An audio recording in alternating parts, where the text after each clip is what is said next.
instance, the financial situation of the United States. When I talk to my conservative friends right here, they always tell me that the problem is high taxes, but they're wrong. Of course, high taxes are extremely high here in the United States. I give you that. You're right in that. But that's not the real problem. The real problem is not the high taxes themselves, but the fact that they are not even really funding the government. But even those high taxes, higher than a lot of places in the world, but even those taxes are really funding the government. So who's financing the government? Government is financed by treasury bonds, paper.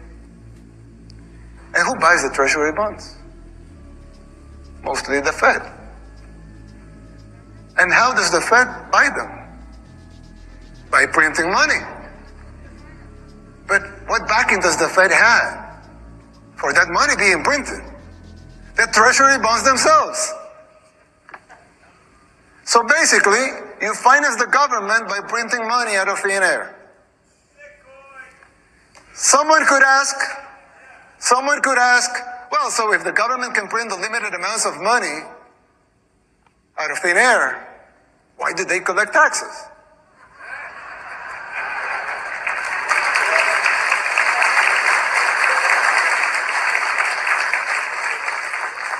I mean, in theory, it would make sense, right? If they can print unlimited amounts of money, why would they need taxes for? The answer is simple, but it's very shocking.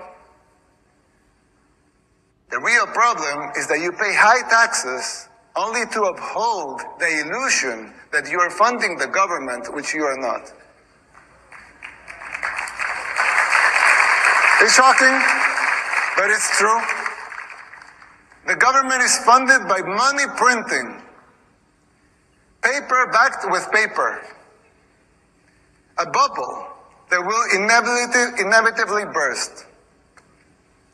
The situation is even worse than it seems, because if most Americans and the rest of the world were to become aware of this farce, confidence in your currency would be lost, the dollar will fall, and the Western civilization with it.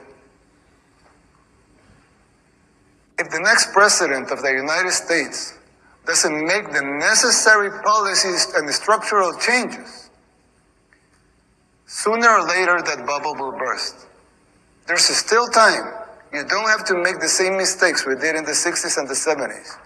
You can still jump before the water boils.